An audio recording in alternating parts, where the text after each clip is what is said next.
정말 놀라운 것은 무엇이냐면 그때 지금으로부터 15년 전에 이런 세상이 펼쳐질 거라고 말했던 그 세상이 지금 내 눈앞에 그대로 펼쳐져 있다는 사실이 소름 끼칩니다. 아무도 믿지 않았던, 옆에서 바로 귀에 대고 이야기를 해줘도 미쳤다라고 얘기했던 그 이야기들이 바로 지금 내 눈앞에 거짓말처럼 펼쳐져 있어요. 저는 그게 지금도 그 사람의 이야기가 귀에 뱅뱅 돕니다. 소름이 끼칩니다. 이 영상은 많은 투자자분들에게 큰 감동을 줬던 제가 좋아하는 시골의사 박경철 선생님의 명강의, 일명 W를 찾아서로 불리는 2008년 아주대학교 강의 내용입니다. 저 역시 2020년에 이 강의를 뒤늦게 보고 소름이 돋아 몇 번을 돌려봤는지 모릅니다.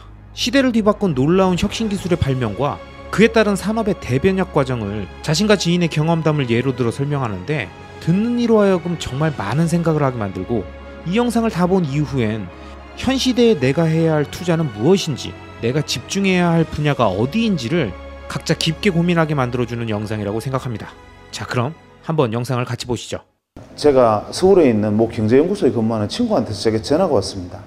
전화가 와서 그래 오랜만이다 하고 전화를 받으니까 다짜고짜 이렇게 말을 하는 거예요. 좋은 강연이 있는데 하나 들으러 오지 않겠느냐 이렇게 말해요. 그래서 제가 무슨 강연이냐 물어보니까 미래사회 트렌드에 대해서 프랑스 유학을 갔다 온 아주 똑똑한 친구가 이 강연을 하는데 이게 들어두면 굉장히 좋은 강연일 거라고, 일생에 좋은 기회일 거라고 이렇게 말해요. 지금 경제 강연 들어간다고 병원 비워놓고 갈 상황이 아니다. 말 같지도 않은 소리 하지 말아라. 전화를 끊으려니까 이 친구가 뭘 하느냐 하면은 이 강연을 안 들으면 평생 후회할 거래요. 그래도 제가 시끄럽다고 전화를 끊었죠. 그런데 되게 여러분들은 안 그렇겠지만 사람이 자기에게 좀 못난 사람들은 누가 평생 후회한다는 둥, 일생일대의 기회라는 둥 이런 말을 하면 그 말이 귓가에 계속 뱅뱅 돕니다. 그래서 누구를 데려갈까 고민을 하다가 아무리 사방을 돌아봐도 그 시간에 강연 들어갈 친구가 없어요. 수요일 오후 3시에 하는 강연에 참석할 직장 다니는 멀쩡한 친구가 누가 있겠습니까? 그래서 누구를 데려갈까 고민하다가 한 명이 딱 압축이 됐는데 그게 누구였느냐 하면 텍사스 주립대학에서 MBA를 마치고 와서 1년째 백수하던 친구가 있었어요. 그래서 이 친구한테 전화를 했습니다. 강연 들으러 같이 안 갈래? 언제 어디서 하는 무슨 강연이 있냐 물어보지도 안 하고 그래 가자 그러는 거예요. 그래서 이 친구 같이 가기로 했습니다. 이 친구가 동대구에서 기차를 타고 대전역으로 오고 저는 대전역에서 만나서 같이 서울의 연구소로 왔습니다.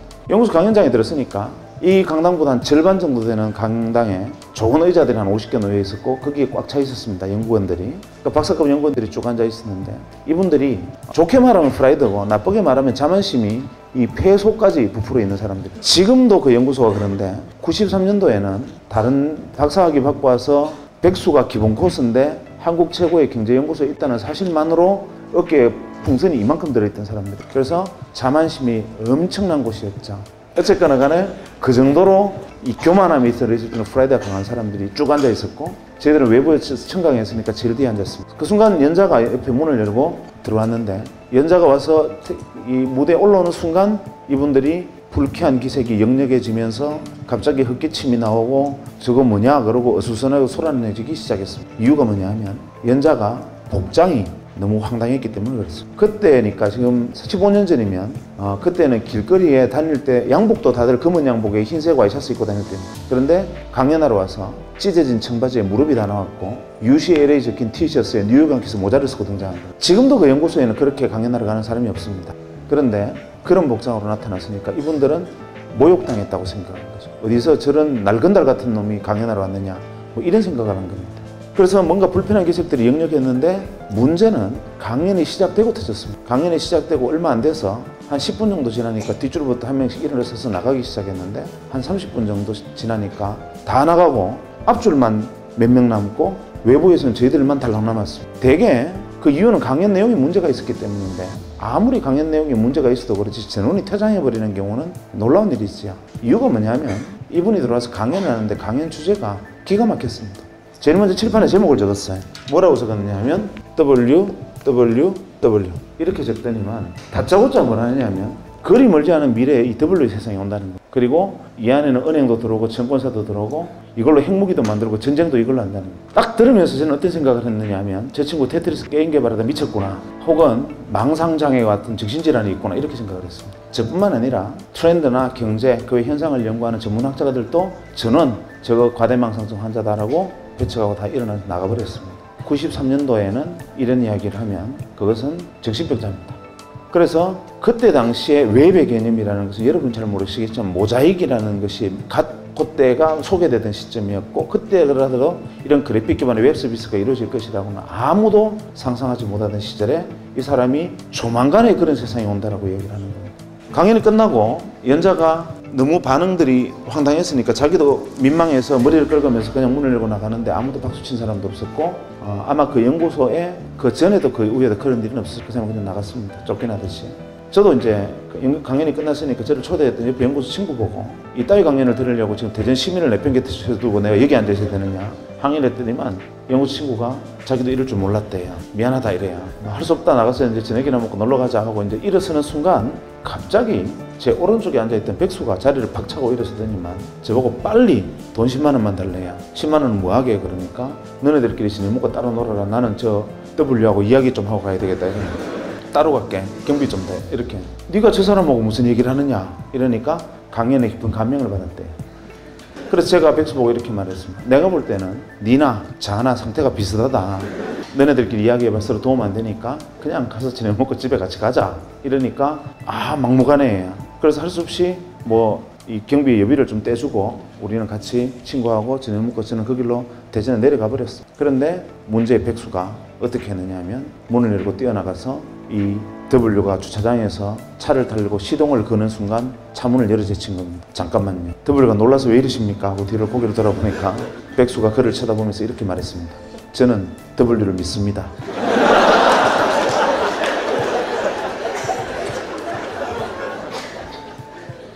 W가 믿어주시는 건 감사한데 왜 이러시나요?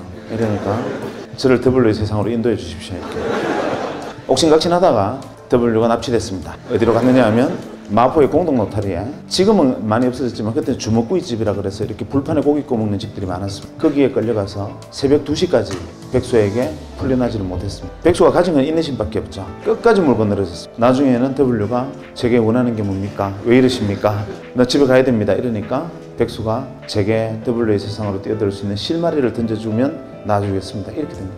결국 못 이긴 W가 백수에게 이렇게 하는 것이 어떻겠느냐라는 조언을 하고서야 풀려났다는 후문이 들려왔습니다. 그로부터 한 2, 3년이 지난 다음에 이 문제의 W가 작은 사무실을 하나 냈습니다. 자본금 700만 원으로 알고 있습니다. 그리고 W의 회사를 창립을 했고 그 회사의 자산 가치가 현재 2조 가까이 됩니다. 놀라운 일이죠. 쇼킹한 일입니다. 그건 그렇다 치죠. 그런데 저는 아직도 그때 일만 생각하면 모골이 송연한 것이 무엇이냐면 자본금 700만 원으로 출발을 해서 지금 수조의 자산을 이룬 기업이 됐다는 게 놀라운 게 아니라 정말 놀라운 것은 무엇이냐면 그때 지금으로부터 15년 전에 이런 세상이 펼쳐질 거라고 말했던 그 세상이 지금 내 눈앞에 그대로 펼쳐져 있다는 사실이 소름 끼칩니다. 아무도 믿지 않았던, 옆에서 바로 귀에 대고 이야기를 해줘도 미쳤다라고 얘기했던 그 이야기들이 바로 지금 내 눈앞에 거짓말처럼 펼쳐져 있어요. 저는 그게 지금도 그 사람의 이야기가 귀에 뱅뱅 돕니다. 소름이 끼칩니다. 그런데 그럴 수 있어요.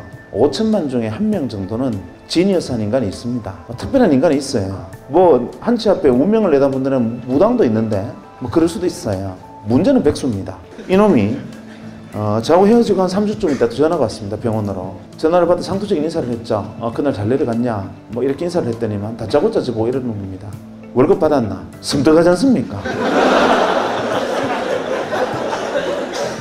제가 첫 월급 받은 거는 당연히 받았을 텐데 그걸 왜 지가 저한테 묻습니까? 그래 받기는 받았는데 왜? 그러니까 그 돈 내 빌려둬 이러는 거예요. 좀 심하지 않습니까? 남 첫 월급을 자기 빌려달라, 말 같지도 않은 소리 하지 마라 이러니까 꼭 자기한테 빌려줘야 된대요. 사실 솔직히 말해서 백수가 빌려둬 이 말은 그냥 둬 이 말이잖아요. 나중에 내가 돈 좀 벌면 생각하자, 지금 안 된다 이러니까 하는 말이 지금 그 돈을 빌려주든지 자기하고 30년간의 인간관계를 끊으래. 마음으로는 끊고 싶죠. 우여곡절 끝에 제가 받았던 첫 월급 중에 60만 원을 제가 최소 생계비를 제외하고 이놈한테 다 뺏겼습니다. 지금도 그것만 생각하면 뼈가 아픕니다. 어쨌거나 제 돈을 빌려갔어요. 그리고 이 녀석이 무슨 짓을 했느냐 하면 작은 방을 하나 빌리고 거기서 사업을 시작했습니다. 그래도 또 좀 시간이 지나서 제게 전화가 왔습니다. 한동안 연락이 없다 전화를 받았는데 여보세요 하니까 내다 이러는데 그놈 목소리예요. 그래서 제가 전화 받자마자 나 돈 없다 이러니까 돈 이야기가 아니니까 안심하래요. 그럼 왜 전화했냐? 그러니까 자기가 제 돈 빌려서 사업을 시작했는데 그거를 좀 도와줘야 되겠대요.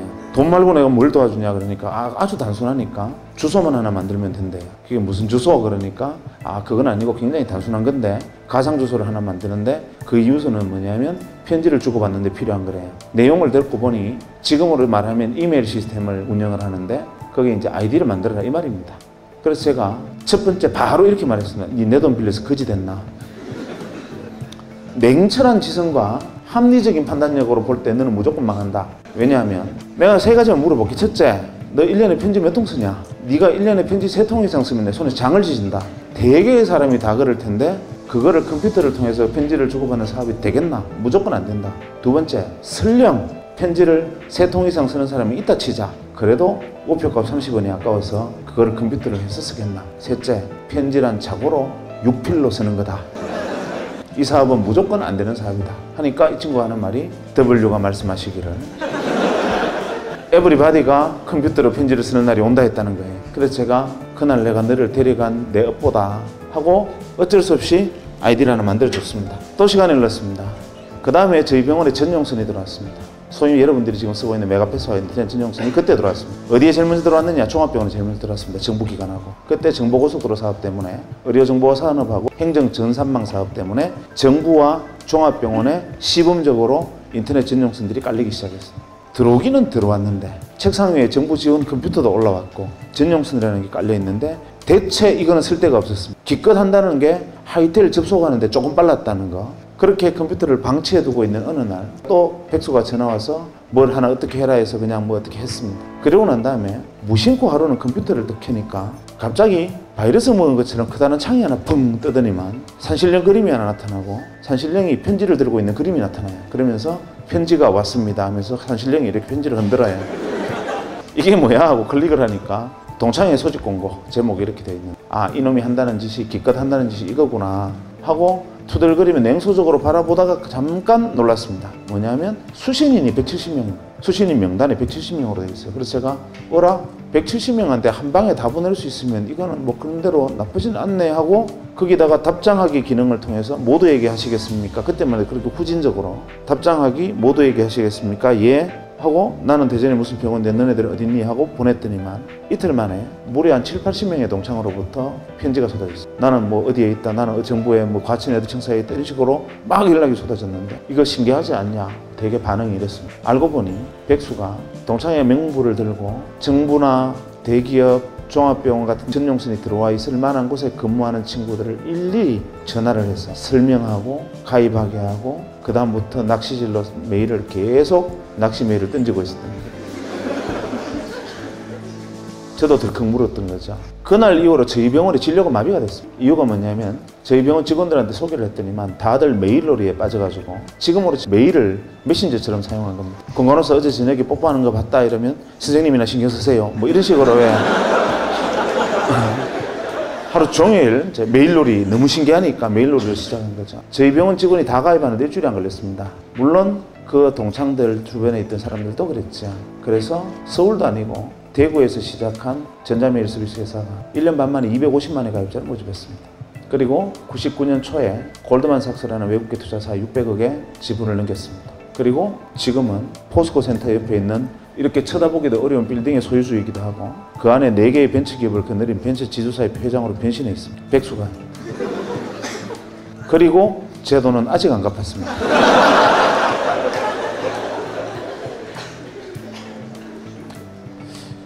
놀라운 일이었죠. 이게 대한민국 최초의 상용 메일 서비스였습니다. 우리나라에서 최초로 상용 메일을 서비스했던 것이었고 정말 엄청난 일이었습니다. 저는 그 과정에서 굉장히 가슴이 아팠습니다. 굉장히 고통스러웠어요. 옆에 지켜보면서. 왜냐하면 이 친구가 잘 된 게 배가 아픈 게 아니라 왜 같은 장소에서 같은 사람으로부터 같은 말을 들었는데 자기도 눈이 2개 있고 저도 눈이 2개 있고 귀는 똑같이 2개 달렸고 같은 귀와 같은 눈을 가지고 똑같은 사람으로부터 이야기를 들었는데 왜 백수의 눈에는 인생을 걸고 뛰어들어야 하는 복음으로 들리고 저한테는 망상장애를 가진 환자의 그냥 기괴한 이야기를 들렸던가. 이게 이해가 안 됐습니다. 왜 이 차이가 도대체 어디에서 온 거냐. 혹시나 미국 가서 MBA 한다고 접시 닦고 온 게 통찰력을 넓힌 것이냐 생각해봐도 그건 아니었죠. 왜냐하면 그때 당시 앉아있던 박사과 연구원들은 그보다 더 오래 있었을 테니까. 그것도 이유는 아니다. 대체 이유가 뭐냐? 고민을 하던 차에 마침 그때 제가 읽고 있던 책에서 답을 구했습니다. 제레미 르프킨 아시죠? 제레미 르프킨이 그때 쓴 책인 책 제목이 기억이 안 납니다. 이런 내용이 있었습니다. 현생 인류가 한 20만 년, 30만 년 전에 출발을 할 때 현생 인류가 가진 자산은 돌도끼가 유일한 거였다. 그런데 한 30만 년이 흐르고 난 다음에 인류가 가진 자산은 어마어마하게 문명이 발전했다. 그런데 많은 사람들은 착각하고 있다. 무엇을 착각하고 있느냐 하면 지난 30년간 맹멸했던, 태어나서 사라져갔던 모든 인류가 이 문명의 발전에 기여했다고 생각하지만 천만의 말씀입니다. 인류의 문명이 이만큼 온 데는 0.1%의 창의적 인간이 다른 사람은 보지 못하는 것을 보고 생각하지 못하는 것을 생각하고 다른 사람은 꿈꾸지 못하는 것을 꿈꾸고 여기가 새로운 세상이다라고 어두운 곳에 깃발을 꽂으면 0.9%의 통찰력과 직관을 갖춘 안목 있는 인간이 그것을 알아보고 거기에 뛰어들어서 한 배를 타고 등을 밀고 손을 당기면서 이루어낸 역사다. 1%의 역사다. 이렇게 말을 합니다. 그래서 제레미 르프킨은 0.1%의 창의적 인간과 그것을 따라 알아보고 협력하고 함께 문명을 건설한 0.9%의 안목 있는 인간, 통찰력 있는 인간, 이 1%가 인류 문명을 이끌었고 나머지 99%를 무엇으로 규정했느냐 하면 잉여인간으로 규정했습니다. 잉여인간이라는 말이 그때 처음 등장했습니다. 가슴이 뜨끔하시죠? 잉여인간, 제레미 르프킨은 거기다 갈로에서 이런 말을 썼습니다. Organic material. 잉여인간은 organic material이다. 유기물이라는 거죠. 그냥 섭취, 배설 반복하고 이산화탄소를 뿜어내는 존재. 그 다음에 때에 따라서는 자연계로 돌아가서 동물성 사료가 되기도 하는 그런 존재의 99%. 그래서 항상 0.1%가 새로운 것을 주장하면 0.9%가 함께 그것을 이루어내고 나머지 99%는 매번 세상 참 좋아졌다. 옛날에는 이렇지 않았는데 세상 참 놀랍군. 엄청난 일이야. 계속 이런 말만 하면서 따라오는 사람들 99%로 구성되어 있기 때문이죠. 그걸 보니까 답이 딱 떨어졌습니다. W는 0.1%였고 제 친구 백수는 0.9%에 속했고 저는 잉여인간이었던 거예요. 인정하기 싫었지만 인정하지 않을 수 없었고 그게 사실이었습니다. 한데 그게 슬퍼지야. 나를 유기물이라는데 내게 이성이 없는 임팔라 따위하고 저하고 같은 존재라는데 기가 막히죠. 그래서 어떻게 하면 이걸 벗어날 수 있을까? 두 번째, 지금 이번에 90년대에 일어나고 있는 이 엄청난 현상들, 변화들 이것만이 일시적인 현상이냐? 제레미 르프킨 역시도 지금 현재 변하고 있는 이 모습만 보고 헛소리하는 건 아니냐? 과거에도 진짜 그랬나? 이게 궁금했습니다. 그래서 레트로그레이드하게 뒤집어 보니까 구구절절히 국면이 바로 제레미 르프킨 이야기와 일치했습니다. 여러분, 이 명강의의 내용을 들으시니까 기분이 어떠십니까? 정말 많은 생각이 드시죠? 그럼 여러분은 현재 어디에 속하십니까? 스스로 0.1%라고 생각하십니까? 아님 적어도 0.9% 안에 속한다고 확신하십니까? 아마 대부분의 사람들은 99%에 속할 겁니다. 1993년도 그 당시 박경철 선생님이 그랬던 것처럼 아직도 대부분의 사람들은 2020년대에 일어나고 있는 새로운 W를 알아보지 못하고 누군가 아무리 얘기해줘도 무시하고 W가 만들 10년 후, 20년 후의 미래를 선명하게 말해줘도 전혀 귀 기울여 듣지 않다가 시간이 한참 지난 후에 그때서야 과거를 회상하면서 후회하고 정확히 실현된 현실들을 보면서 소름이 돋는다고 말할지 모르죠. 만약 여러분이 진정한 투자자라면 자신의 직관과 예리함 그리고 상상력을 더해서 끊임없이 이 시대를 관통하는 핵심 W를 찾아내고 그곳에 자신의 부와 행동 그리고 에너지를 집중해야 합니다. 아시겠죠? 그럼 오늘도 끝까지 시청해주신 모든 분들을 리스펙합니다.